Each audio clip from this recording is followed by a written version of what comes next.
At St. Cloud State University, athletics are more than just games. They're an essential part of the Husky experience. From D1 hockey games to championship-winning wrestling, volleyball, and more, there's Husky pride in every corner of campus. Whether you're on the field, in the stands, or cheering from the student section, you're a part of something big. And the best part? SDSU is close to home, affordable, and packed with community that's got your back, in class and on the court. Come see what it means to be a Husky. Schedule your campus tour today at St. Cloud State University, the home of the Huskies.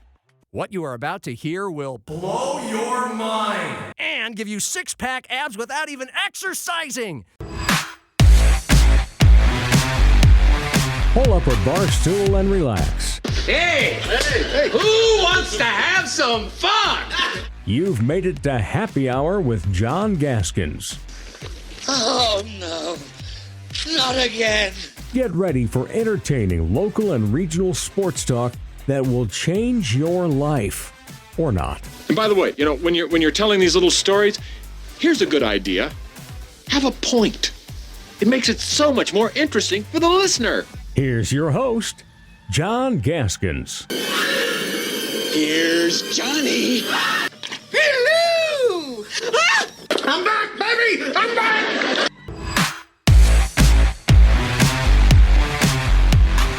Let's do it. Let's reinvent. Let's bring back, we're running it back, the Mike Daly Show. Remember the 1990s, Kello TV, Gary Weckworth? This guy brought South Dakota State football to the forefront, and we're doing the Mike Daly Show again today here on Happy Hour. Thanks for having me. That was fun. I got to be a part of your industry for a little while. Yeah. And, we worked hard at it. At that point in time, every coach had a show, and named at different things, but most often it was called the coach's name because you're trying to create a brand. Yeah. And that was the biggest battle I had up at South Dakota State, is them allowing me to call it that. Joe Salem show, Rocky Hager's show, but not, they wanted to be the Jackrabbit sports show. And that didn't work in that time. Why didn't it work? And did they think you were being self-absorbed? Yeah, Yeah. And plus, why did you always insist? I just kept going, and I did everything then. I was the producer, the creator. Gary obviously did all the tough stuff. Yeah. But I sold the advertising. I bought the TV time with Kello and Midwest Sports back then. And but it ends up being something that really helped us kind of set the tone for what came after No I kidding. left. It differentiated. It put us in the same frame as North Dakota State, Minnesota, Iowa, Nebraska as far. Yeah. I remember that show was in between the Notre Dame show, Lou Holtz, and what was the other one? It was another big time. But this was on a regional network on Midwest Sports Channel. That was seen across the Dakotas, Minnesota, Iowa, Wisconsin. All over. It was a great station back then. It exposed some people to South Dakota State football. Yeah. So anyway, that was fun. If anyone runs into me and says, God, I kind of know you, it almost always ends up being from that TV show. Now they'll end up saying, "Now was that a gardening show, a fishing show, or what?" I remember you sat in a studio. Well, you showed a few football highlights. I think people would remember it was a football show. Yeah, no. Mike Daly, look, the old school Jackrabbit fans know he was the guy before John Stiegelmeier. He really lit the match that got South Dakota State football going to what we know it as today. Is such a powerhouse, such a rite of passage in the autumn in South Dakota, Jackrabbit football. Won 64% of his games as head coach from 91 to 96 with Stig as your defensive coordinator. 26-year coaching career. This man started as a GA at Minnesota for the Golfers, but he was at Augustana for a couple of years. South Dakota State as an assistant in the late 1970s, where you first met John Stiegelmeier. We're going to get to that story. But you rode the train with Don Morton at North Dakota State when they were an elite Division II powerhouse.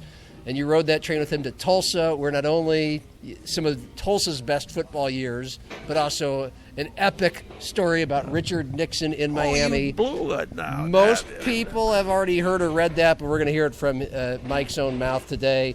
And then 3 years, a chance to coach in the Big Ten. It went how it went, but it led here to South Dakota State. So we've been catching up a little bit here at Gateway Lounge. I just met you. I met you at the Dan Jackson press conference. Remember that? Yep. This tells you a lot about Mike Daly. He introduced himself as Mike Daly to me. I know who you are. I met you while you were talking with Stig, and so it's been a year and a half in the making, a chance to have this conversation with you here at Gateway Lounge. So thanks for taking the time to do that. Appreciate it. Fun to talk sports and jackrabbit sports. Yeah. And reminisce a little bit. Yeah. I think we'll talk hopefully mostly now.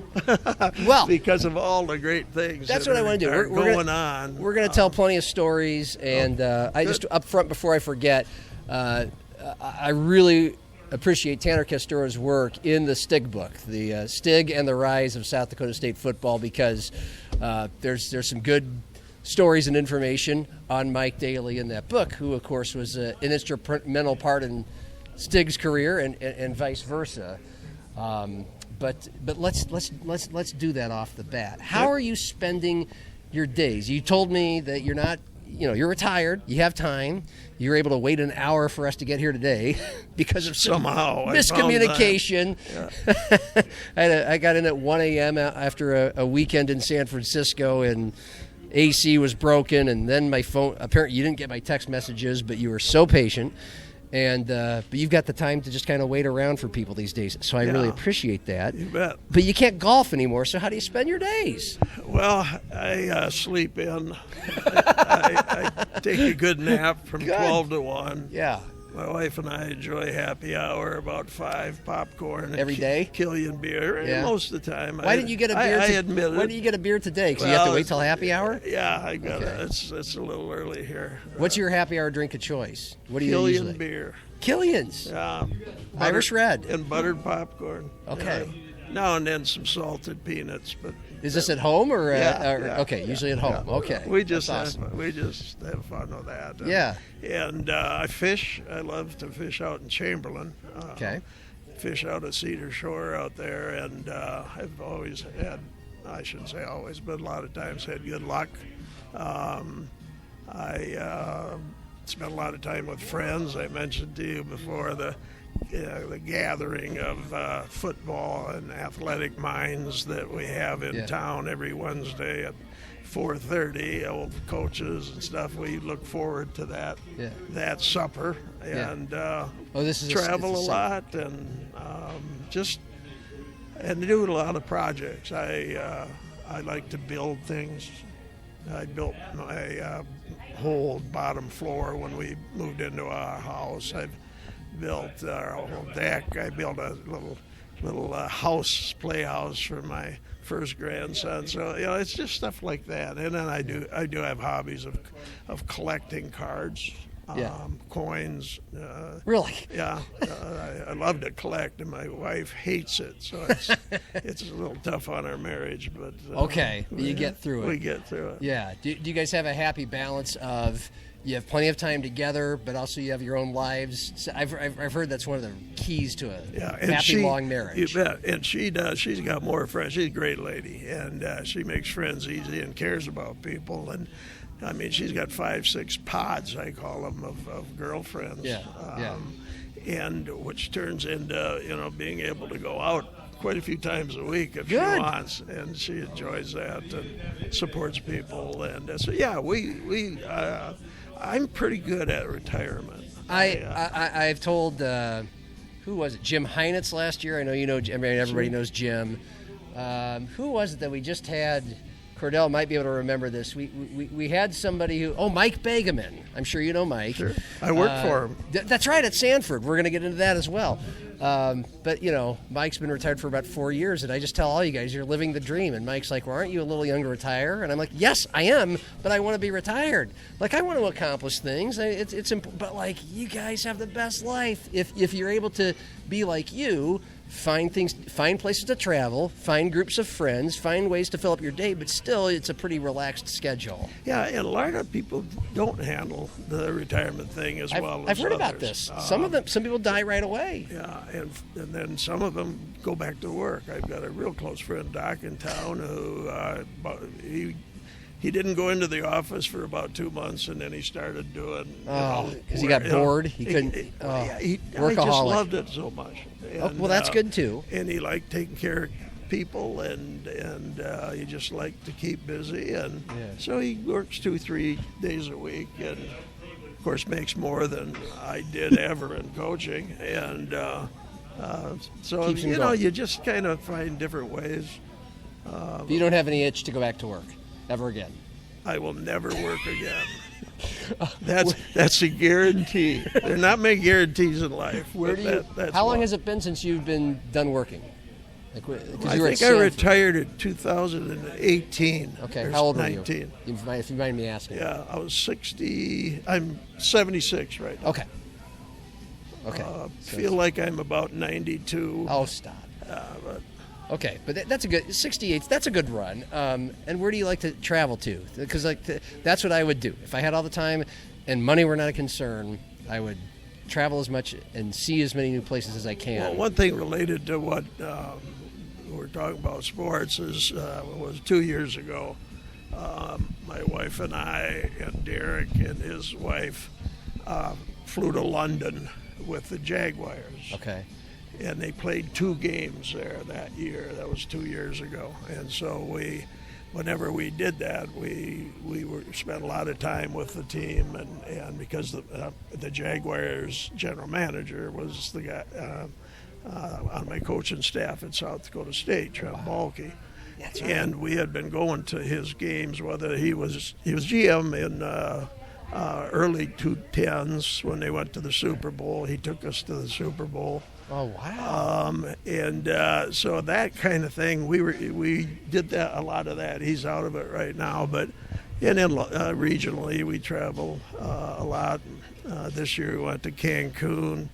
We were to the Bahamas this year, so we've been rolling pretty good. I know that the first thing you did after you were done with college, before you had the rest of your life to work professionally, you backpacked around Europe. So I know you're a traveling man, which, by the way, I regret not doing. I still want to do that someday. But I had told you last week when we were setting this interview up that I was going to San Francisco for the weekend, and your one remark to me was, "Can't beat Alcatraz."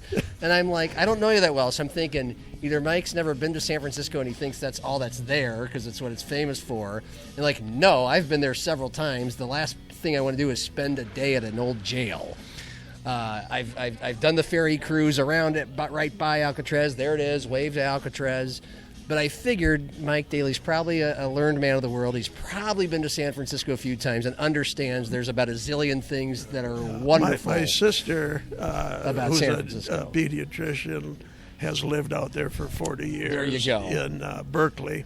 Oh, wow. And when Trent was with the 49ers, we were out there a lot. So Okay. we had been there quite a bit and love it.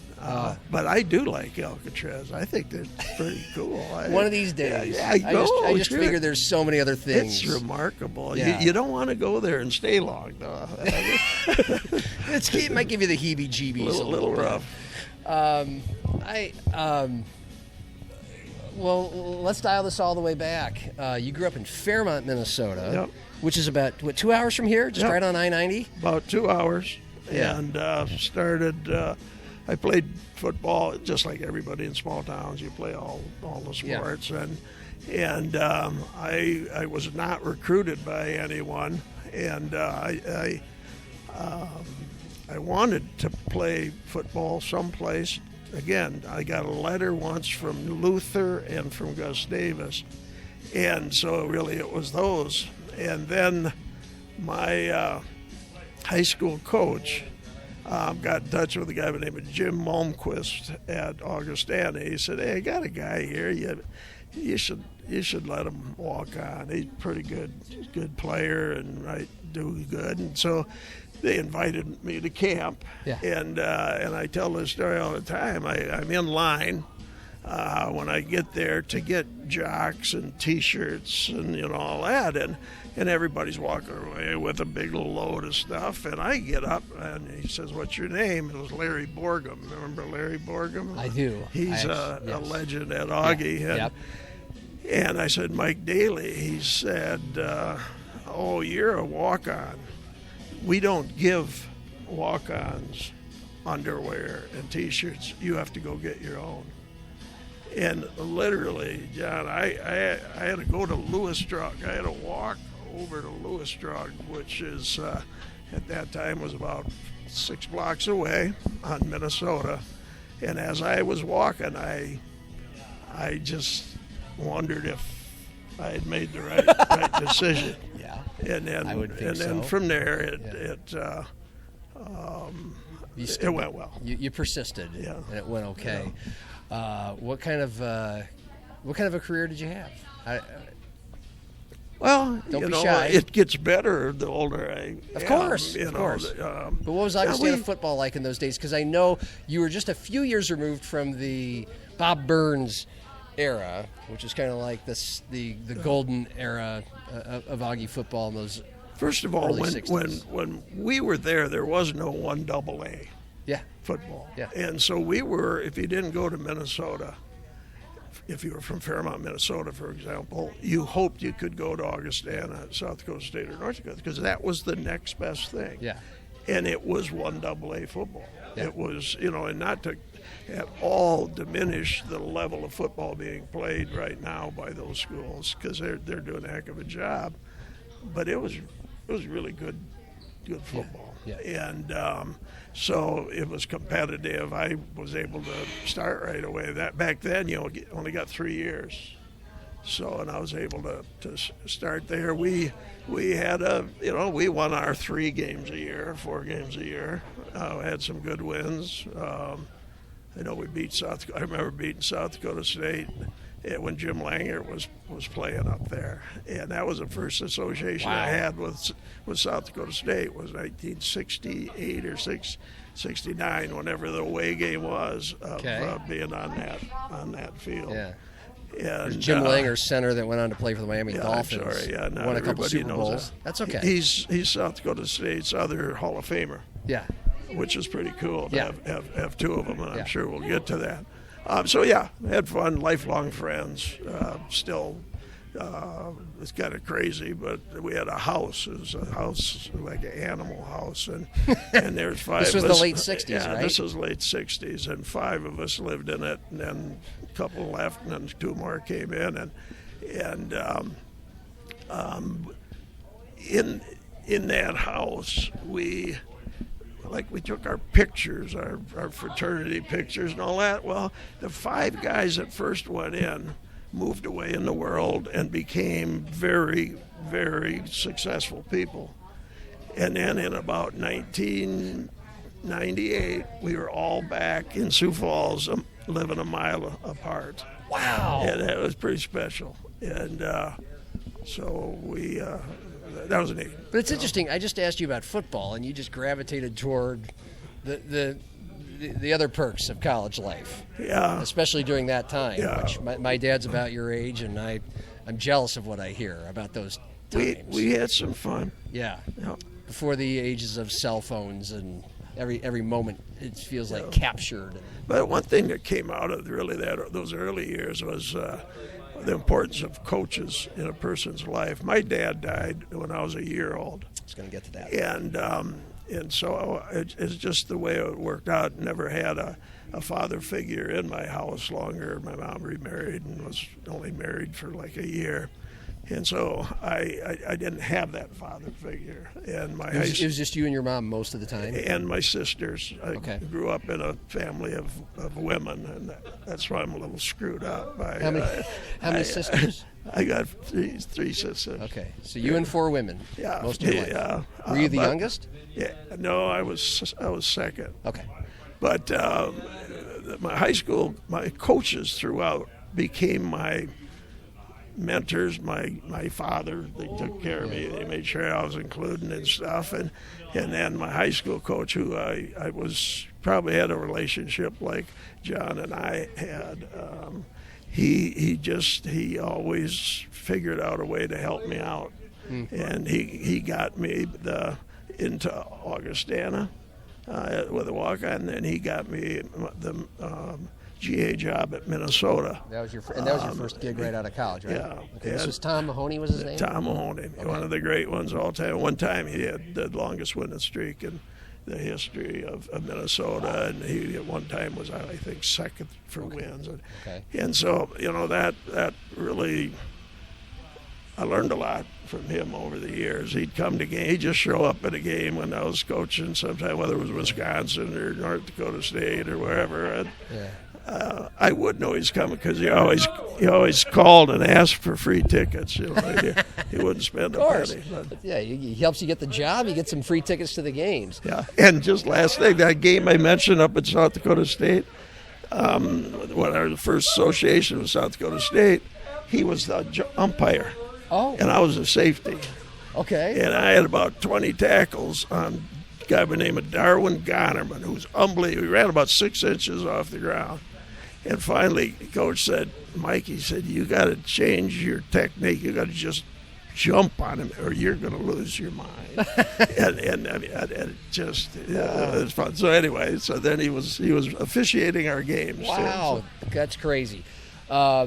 You mentioned your father, who you lost at age 1. I mean, this was a decorated World War II veteran. He was part of D-Day. He was there on the day that helped disarm things to allow the Americans to invade and disrupt, and obviously led to the freedoms we enjoy now.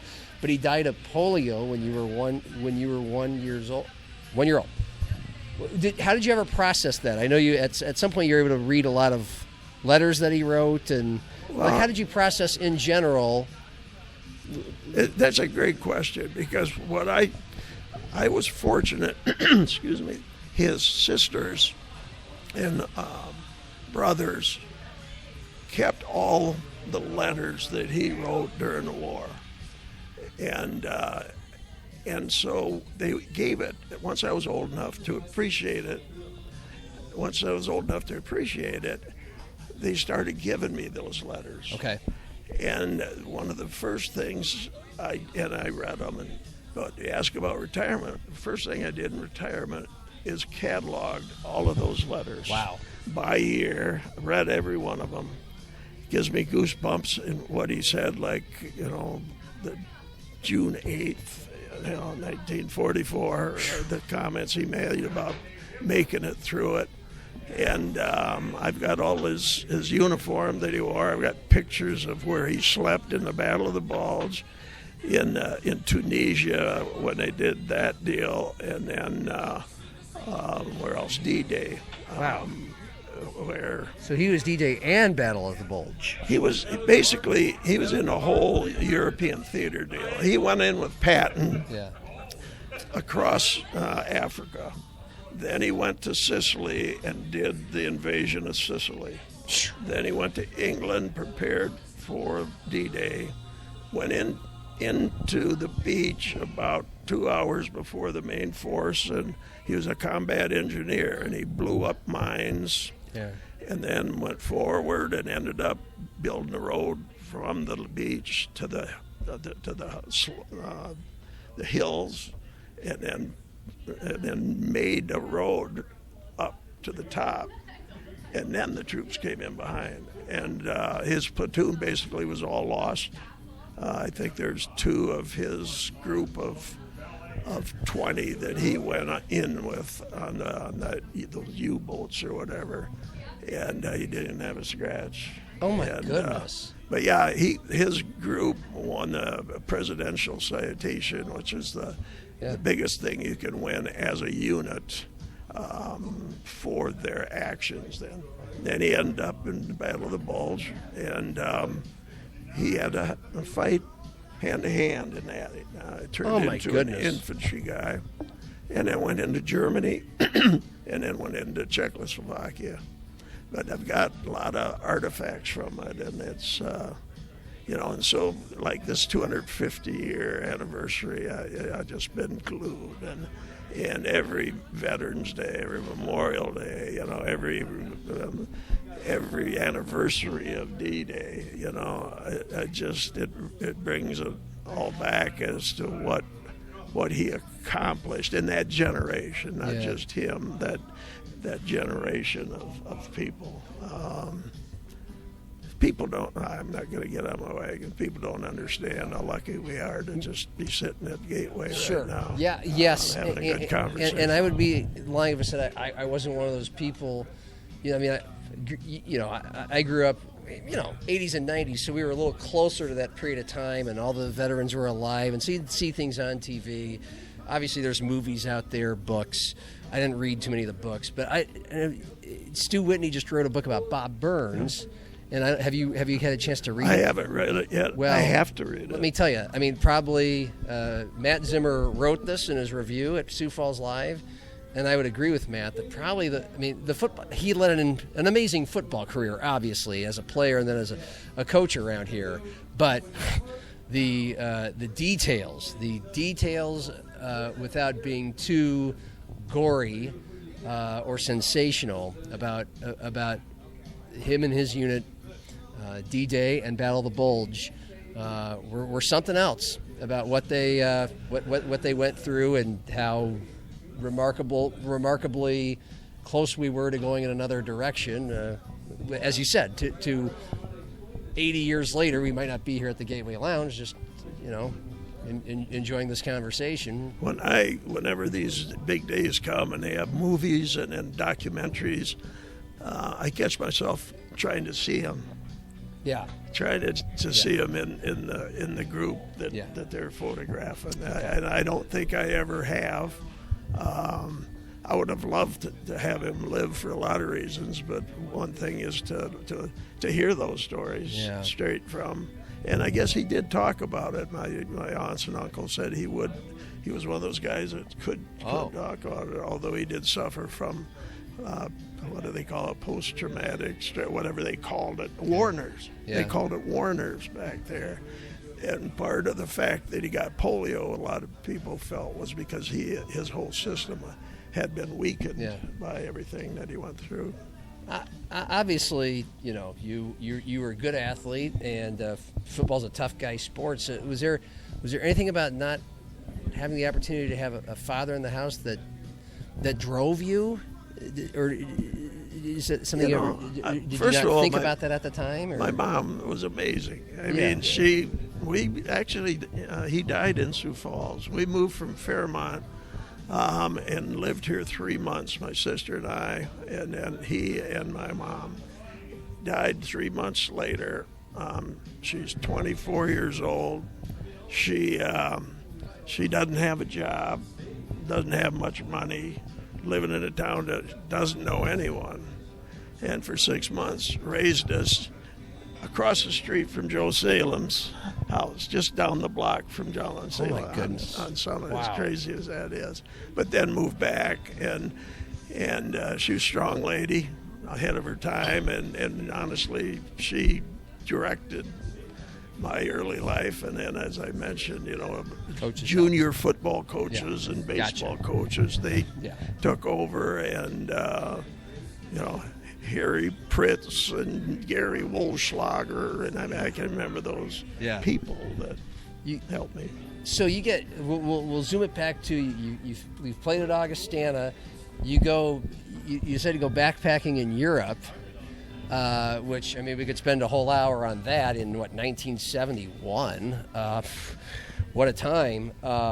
Did you honestly, during that time, not know what you were going to do with your life? No.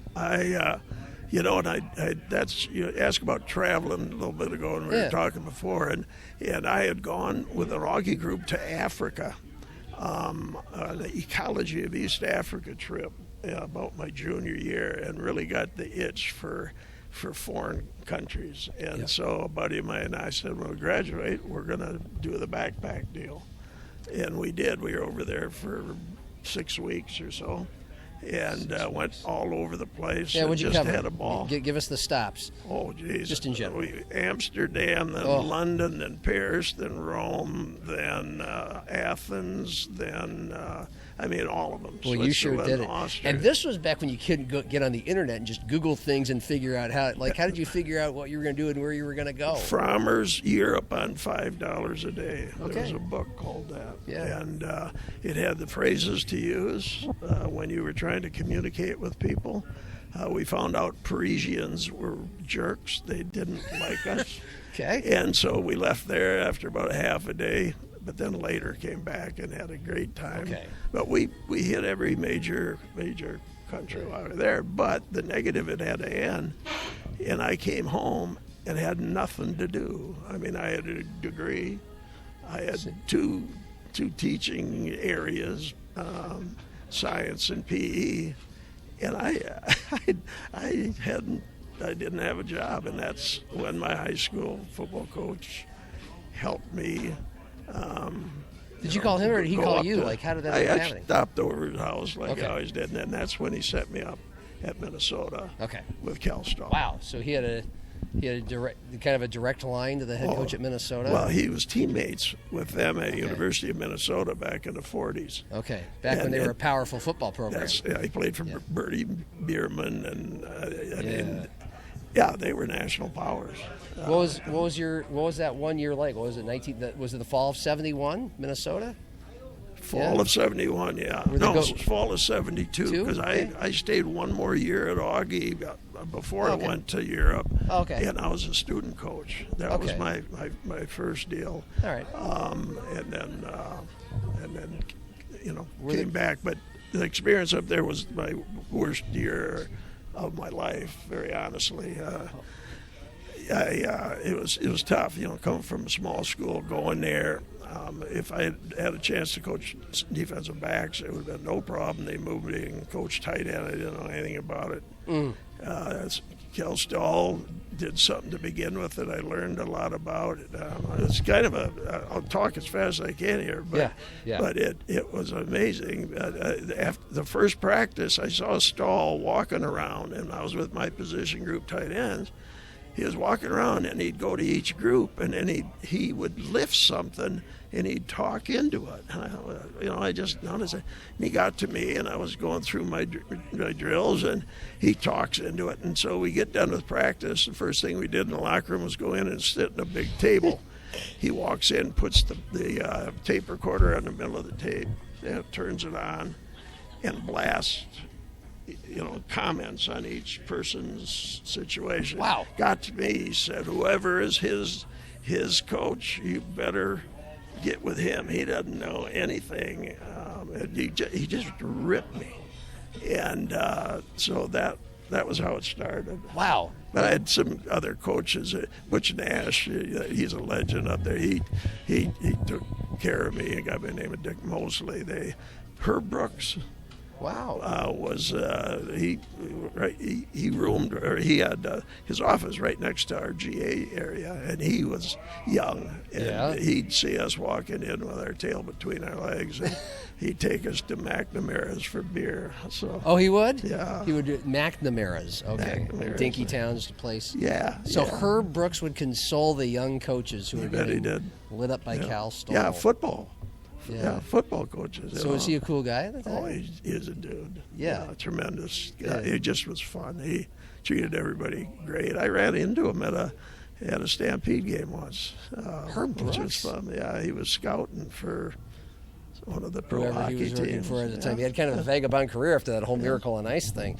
But yeah, so you mentioned Cal Stahl that once. That was Cal Stahl's first year. I just looked this up. 4-7 that year at Minnesota, and then you.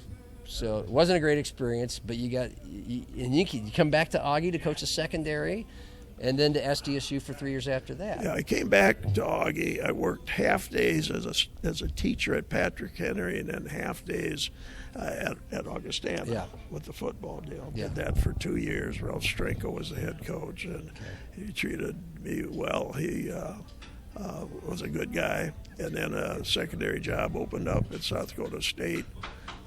under John Gregory. Yep. And I went up, and just after I got there, the defensive coordinator moved on, and he for some reason made me defensive coordinator. You're probably, what, 25, 26 years old? 25 or 26. Yeah, I was so young that we laugh about it every time I see these guys, but we had to have a rule in Brookings. By the way, this is 1975 to 78. Just keep track of the timeline here.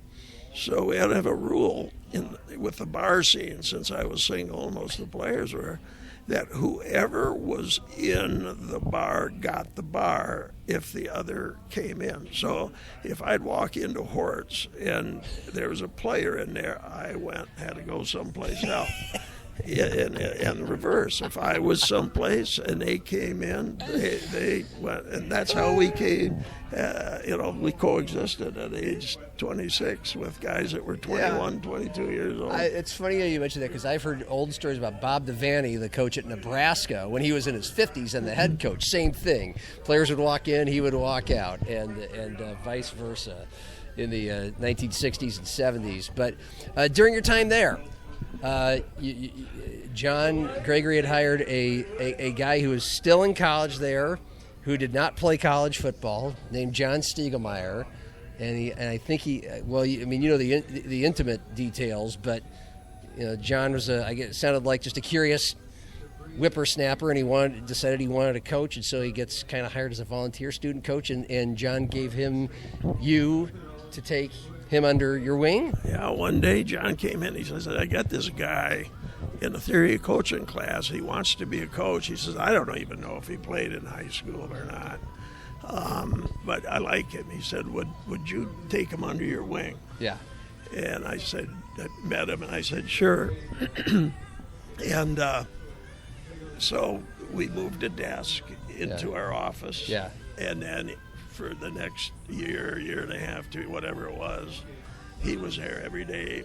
For every second he wasn't in a class or in the library. He was just there. You and him. And and he became, he learned a lot then, and then, as we go on, as we talk, then we end up hiring him a couple other places along the way, but that was the start of our relationship.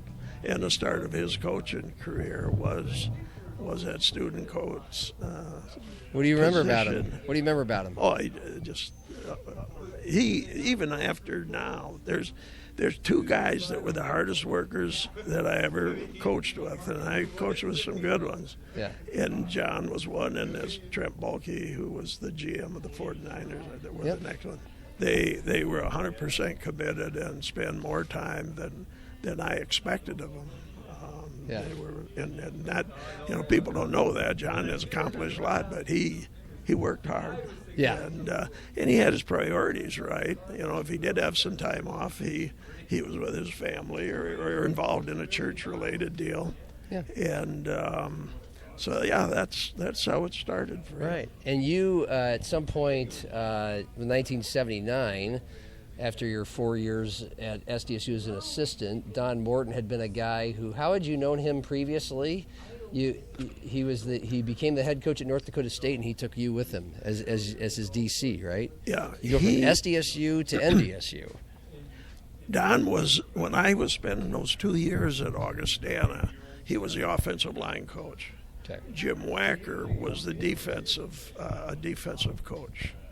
And Jim Wacker was the head coach at North Dakota State, hired Mort from Augie to go up. Wacker moved from there to southwest Texas. Mort got the job. Then he hired me up there as defensive coordinator. Yeah, so you went from SDSU defensive coordinator to NDSU? Defensive coordinator. That was quite that's an interesting move. It was, but I knew him well. Yeah. His, aside, Josh is Morton, the AD at Augie, is his son. Right, yes. And he used to get me hot dogs before games. I didn't eat pregame, and then I'd send him up to I'd go sit at the top of Michigan Stadium, and then he'd go get me a hot dog and bring it up. Well, by the way, because this is going to lead to Tulsa and Wisconsin with Don, because obviously, how many national titles? Did you guys win a couple national titles there? We lost one to Wacker in 81, and then won 83. Okay. And then I actually left and went to Idaho State to replace another former South Dakota State guy by the name of Denny Moeller, who was the defensive coordinator there, under Dave Cragthorpe initially, who was former head coach at South Dakota State. They moved on, and then I got that job. I was there 8 months. And then Mort. D.C.? Okay. And then Mort got the job at Tulsa, and then he hired me as defensive coordinator there. You know, I said earlier that you hopped on his train. Maybe he was just on your train. You were taking him for the ride. I don't know, because he keeps wanting you to be the defensive coordinator. And so that was, 1985, you go to Tulsa. This was a school that had been in Missouri, the old Missouri Valley Conference. You did your research. It disbanded. Well, I read the book. I did. Yep. I'm not going to lie. It was mostly the Stig book by Tanner Castora. And it disbanded. You became an independent, and you were there for 3 seasons, correct? Two. And in one of them, your second, Oklahoma State at the time was in the Big 8. They had Thurman Thomas and Barry Sanders. They were a top 10 program for about that vintage. You guys beat them. It's still, I guess, considered one of the great victories in Tulsa history. Yeah, we beat them at home. I think it was opening game. We had Thurman played them Thomas pretty well. And Barry Sanders. Yeah. We had recruited Barry Sanders. Really? We were the only staff. Because he was from Wichita. He was from Wichita. We were the only staff that offered him a scholarship until just before, back when there was a true signing date. Yeah. We had him in camp. We liked him. We were on him. We offered him a scholarship. He accepted it.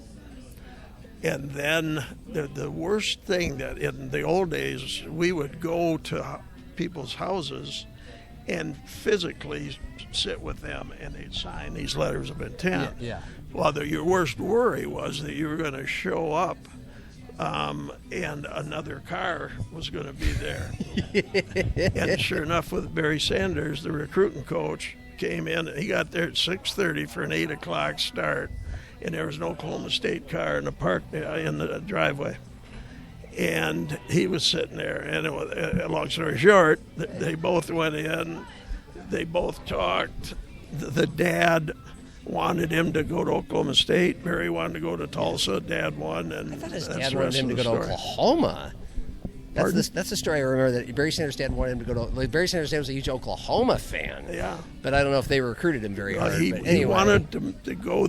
Yeah, they didn't. It was Oklahoma State is the one that just before signing. And so you were the coach that was there? No. Okay. Peck Clark was the guy that was there. Okay. I didn't physically recruit him. But then you had to draw up a defense against him at Tulsa. And Thurman Thomas. Did you guys? Well, Thurman was probably the main guy at that point, wasn't he? Yeah. Actually, the first year, Barry was definitely the second back. Yeah. He returned kickoffs and all that stuff. He had such a unique style; it was unbelievable. I remember we remember talking about him at camp. He ran like no one else ever did. And to some degree, that might be why people didn't recruit him, because they didn't know if that would carry over to pro football or college football. But he very quiet kid. Yes.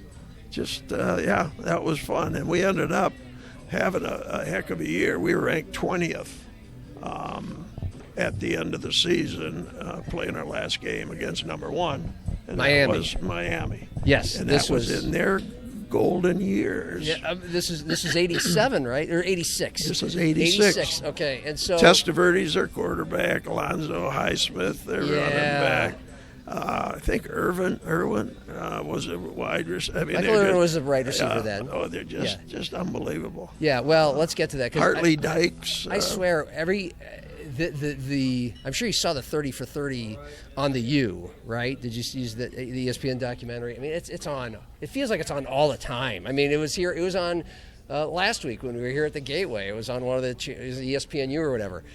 And but to give people a perspective, you're the coach of an independent team in Tulsa, and you guys were pretty good those 2 years you were there. And you said you were 7-3 going into the Miami game. At the time, Miami had won a national title under Howard Schnellenberger in '83. Then Jimmy Johnson came in '84.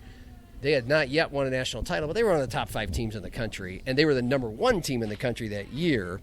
They would lose to Joe Paterno and Penn State in the Fiesta Bowl as a heavy favorite. But, I mean, they were a machine. They were the 800-pound gorilla, and you're going in there 35-point underdog. Oh. And, of course, so here's where we get to a story that is told in the book. That those of you who know Mike Daly know this story, but I don't care. We got to hear it on Happy Hour. Was this the night before the game? The night before the game, you're at a high-end restaurant in Miami. Just paint the picture a little bit more.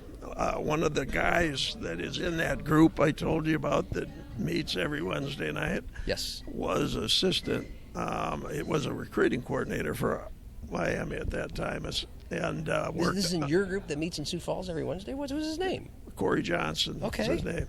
Ended up AD at Colorado State and even other places. Yeah, he was one of those guys in that house that we were talking about. Anyway, he ended up being our host. And so when we landed and he they always have someone there as you get off the charter, and he already we'd talked during the week. He set up going out to eat. My wife came along, and another buddy who also lived in that house came along, and we after we practiced and then had pregame our Friday evening meal, we went and met him at a high-end restaurant. And so what happened is still, I just pinched myself, but we walk in, and this guy from Fairmont, Minnesota, had never seen a chandelier, and all there was it was just unbelievable. And the gal that was with Corey, the Miami person, a guy, very good-looking guy, walks up and says, "Hi, how you doing?" to the gal, and they were friends. That's how we got in. Anyway, so his name was Cy, and I said, "Boy, this is great. This is unbelievable." He said, "Wait till you see where you're going. You're not."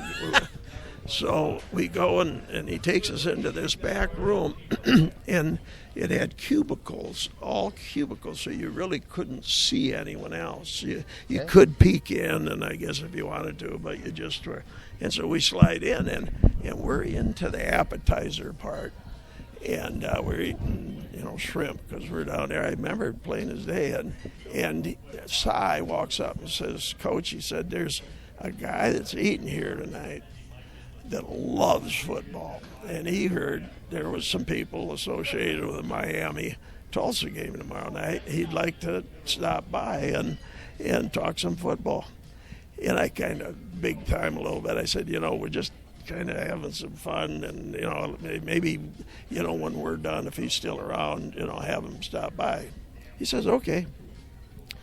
So 10 minutes later, a little shuffling going on, and around the booth comes Cy, and then B.B. Rebozo, who was the money guy in Watergate, and then Richard Nixon. And Nixon literally slides in the booth with us, and he spent 15 minutes with us talking football. He knew all about Tulsa, knew all about Miami. He knew about Tulsa 30 years ago. He knew about Tulsa. Yeah, this is 10 years removed from being the president of the United States. He named All-Americans from way back. Steve Large, Howard Twilley. Just different ones. And he told us a story when he erroneously, as it turned out, crowned Arkansas national champion over Texas, who also could win, because he was at the game. And he walked in the locker room and crowned him, and that was back when media guys picked it. And the media guys picked someone else, and he got all the stars. So anyway, long story short, he's quite the football fan. Yeah, he really was. And so we get down, he gets up, he says, "What's the point spread?" And I said, "Well, we're 35-point underdogs." He said, "Coach," he said, "I'm taking Tulsa in the points." And previous to that little exchange, I said, "Why don't you come up and sit in the booth, and I'll let you call a couple defenses." He said, God, that'd be fun. I'd love to do it, but I got to fly to New York. Well, long story short, we played them very well as anyone did in the country up to the national championship game, and flew back that night. And at 10 o'clock in the morning in Tulsa, in the coach's office, the sports information director comes in and says, by the way, you had gotten a short night of sleep, yeah, right? 4 hours of sleep. Basically. You had to go into the office, and you're putting together tape before your defenders come in for a meeting? Yeah, I'm grading the film. Yeah, and so you're hard at work in the bunker. Yeah, and the SID comes in and says, Coach, he said, there's a guy on the phone who wants to visit with you. And I said, players are coming here in about a half hour, and I've got to be done. Can I call him back? He says, no, you want to take this call.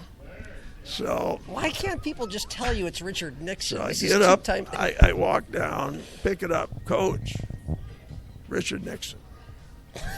He said, great game last night. I won a ton of money on you.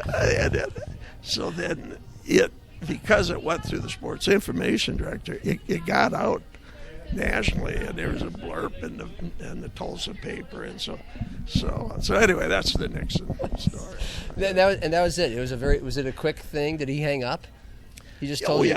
It wasn't a conversation. It was just he told you that you won a bunch of money. No, I mean, he said, good seeing you, that kind of deal. But no, we didn't. We didn't. But that, just the fact that he called is just remarkable. You're thinking about a former president who you had seen the night before the game in Miami, and he had to get to New York. He's in New York, and who knows what else is going on in his life at that time.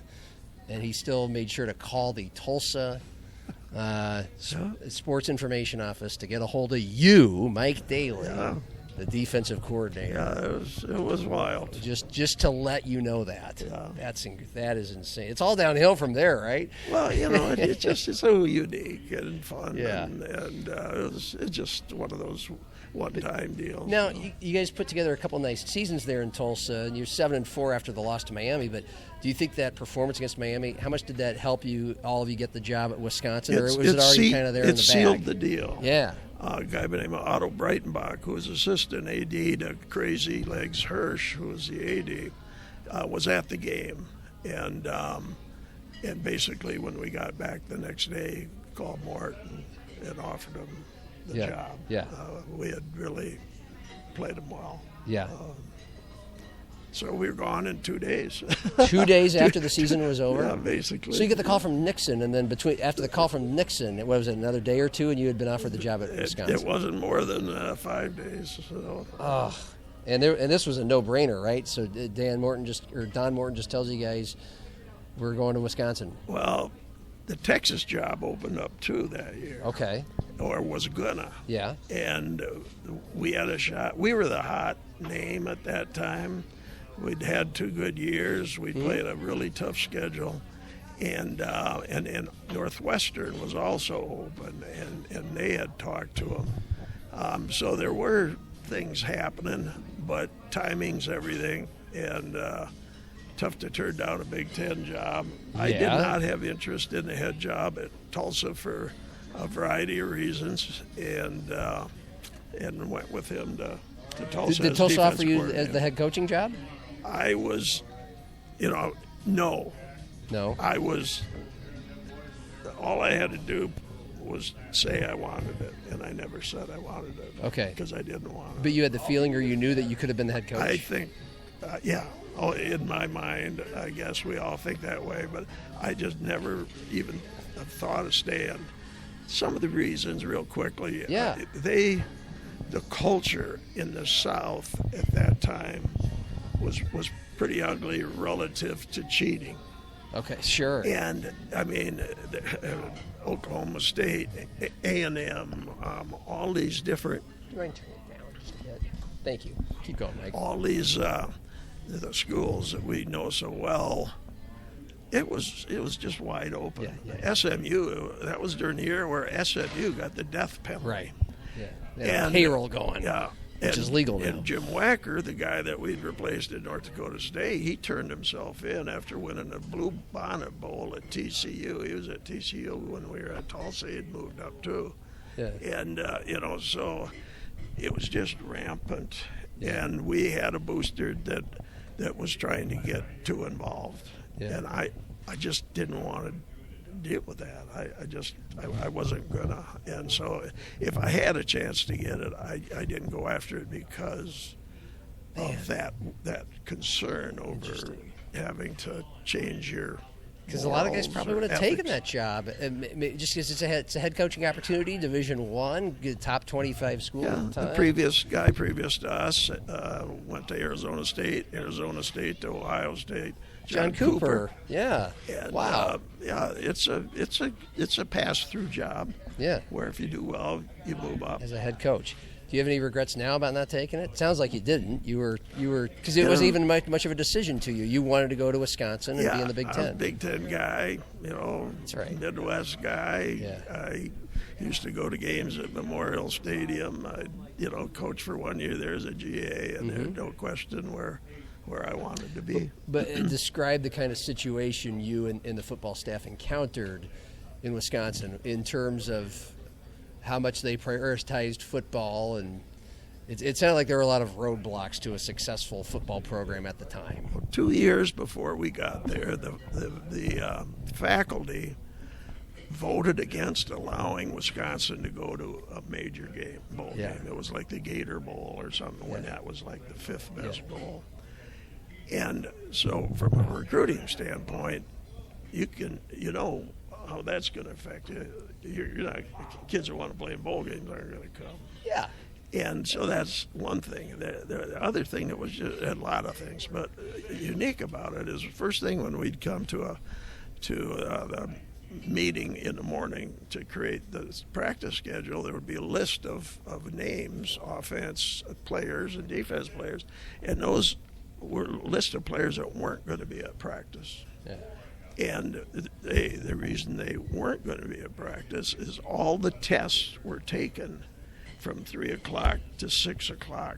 Gosh. And at that time, no one was practicing in the morning. It just wasn't even thought of.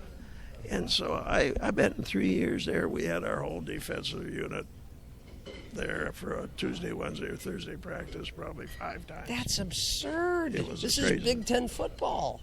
Yeah. Wow. Yeah, it was pretty crazy. And were you guys constantly kind of pissed off a lot of the time? Well, we actually didn't know all this when we went into it. Yeah. And so we were surprised at the state of it. Yeah. And it just, Dave McLean had died 2 years earlier. Mm-hmm. So that was a bad recruiting year. Then a guy by the name of Jim Hillis was interim coach. He struggled, but so they kind of had missed 2 years recruiting. And then we came in, and honestly, we didn't do a great job recruiting. We had a hard time sounded like it was keeping tough. Wisconsin people there and getting. It was easier to get out-of-state people to some point because the people in Wisconsin knew some of the challenges that were there. I mean, here you were. I mean, I was looking it up as you were talking about. Like, only Florida before the Penn State game, Miami, 1986, Miami Hurricanes, #1 most of the year.